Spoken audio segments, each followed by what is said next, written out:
राष्ट्रवादीचे ज्येष्ठ नेते छगन भुजबळ यांच्या संदर्भात ही बातमी आहे। मी नाराज आहे मात्र संपलेला नाही अशी प्रतिक्रियाच छगन भुजबळांनी दिली आहे। अजित पवारांसोबत चर्चेची गरज वाटली नसल्याचंही भुजबळांनी स्पष्ट केलंय।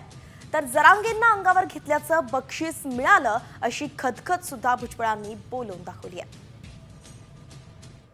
जरांगे पाटलांना तुम्ही अंगावरती घेतलं संपूर्ण अशा परिस्थितीमध्ये, परंतु तुम्हाला मंत्रिपदापासून हुलकावणी दिलेली आहे। त्याचं बक्षीस मिळालं ना।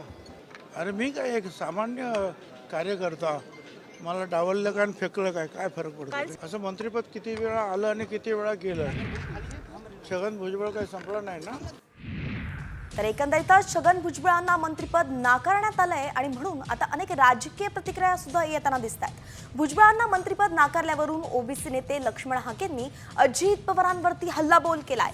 भुजबळांना मंत्रिपद नाकारलं हा ओबीसींचा अपमान आहे अशी टीकाच त्यांनी केली आहे।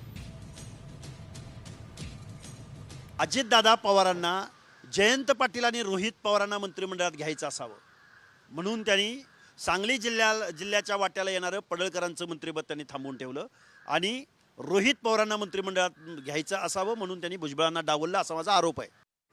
एकंदरीतच आपण पाहिलं की ओबीसी नेते लक्ष्मण हाके यांनी याबद्दल नाराजी जी आहे ती अजित पवारांसंदर्भात व्यक्त करून दाखवली आहे, कारण की भुजबळांना मंत्रिपद नाकारणं हा ओबीसींचा अपमान असल्याचं ते म्हणालेत। एकंदरीतच छगन भुजबळ हे ओबीसीचे नेते म्हणून त्यांना ओळखलं जातं। लोकसभेपासून आपण पाहतोय ते विधानसभेमध्ये सुद्धा ओबीसी विरुद्ध मराठा असा जेव्हा जेव्हा कुठे सामना झालाय त्यावेळी ओबीसीचं नेतृत्व जे आहे ते छगन भुजबळांनी केलंय आणि यावेळी त्यांनी मराठा आंदोलक मनोज जरांगे पाटलांना सुद्धा अंगावर घेतलं होतं आणि त्याचंच फळ आपल्याला मिळालंय अशी खदखद खुद्द भुजबळांनी व्यक्त केली आहे।